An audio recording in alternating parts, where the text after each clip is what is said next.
Hello, welcome to the God's Honest Truth. I'm Sean Milligan. Today we'll be going back into Genesis. Now, last time I was talking about Easter and why it's so important to the Christian belief, but now we will be going back to proving how powerful words can really be. You know, they really do affect us in more ways than one, and well, when God speaks, it's completely different than what we mere humans can do, with words. So, today we'll be going over Genesis chapter 1, verses 11 through 20. Okay, so let's get started. Verse 10, and God called the day dry land. I'm sorry. Verse 11, and God said, let the earth bring forth grass, the herb yielding seed, and the fruit tree yielding fruit after his kind, whose seed is in itself upon the earth, and it was so.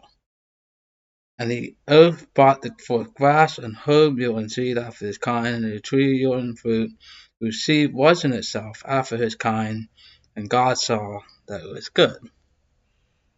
Now, I know that was a little repetitive, but that was just to say that um, God started to create life.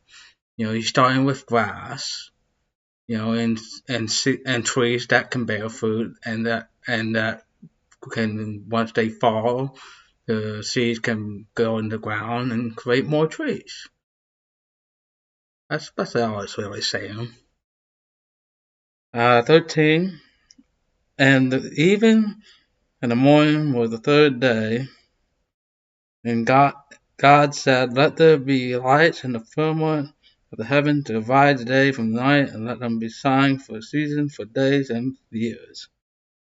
So here we can see that the beginning of time on Earth is getting started, and there's different seasons, different weather climates, right?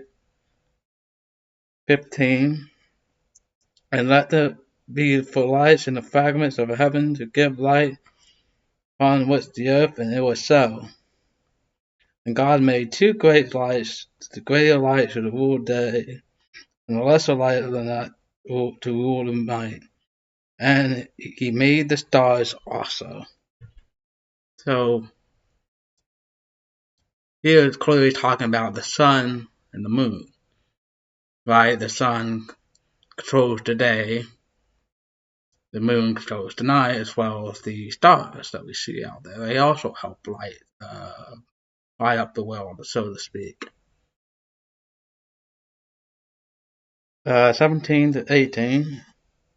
And God set them in the firmament of the heaven to guide light upon the earth, and to rule over the day, over the night, to divide the light from darkness. And God saw that it was good. So, as we can see here, he's still trying to set up from day even, how time works. Finally, 19 to 20, and the even and the morning were the first day. And God said, let the waters bring forth abundantly the morning creature that hath life, and fowl that may fly above the earth, the open firmament of heaven. So, now that we now that life is here, you can see he's talking about birds. They fly. Well, the insects. That's neither here nor there. But now that was the King James version. Now let's see how New Living Translation compares. Okay. Then God said, let the land verse 11. Then God said, "Let the land burst forth with every sort of grass and seed-bearing plant, and let there be trees and groves seed-bearing fruit. The seeds will then produce the kinds of plants and the trees from which they came, and so it was. The land was filled with seed-bearing plants and trees, and the seed was produced for plants and the trees of like kind. And God saw that it was good." Okay, so can see it's kind of saying the same thing as King James Version, but it's actually a little bit more concise and slightly less repetitive. It's makes more sense to say it this way because it's a little more straightforward about the overall message about creating life. Um, this all happened on this all happened on the third day. So 14 through 18, and God said, "Let bright lights appear in the sky to separate day from night. They will be signs to mark off the seasons, the days, and the years. Let the light shine down upon the earth." And so it was. For God made two great lights, the sun and the moon, to shine down upon the earth. Okay, so you can see here in this version, it's actually a lot more direct. It's saying he is creating the sun and the moon instead of just saying, "Hey, one light for the day, another light for the moons."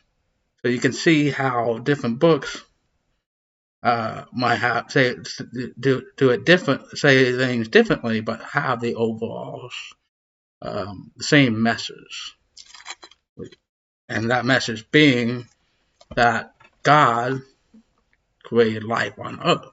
His words were so powerful that it literally created life. And meanwhile, our words can only support life. We can use our words to support each other, to show love for each other. That really is nothing compared to what God can do. So next time we'll probably finish Genesis chapter 1, and we'll see more about how powerful words can be. Till next time, I'm Sam Milk, and this has been God's Honest Truth. Take care, y'all.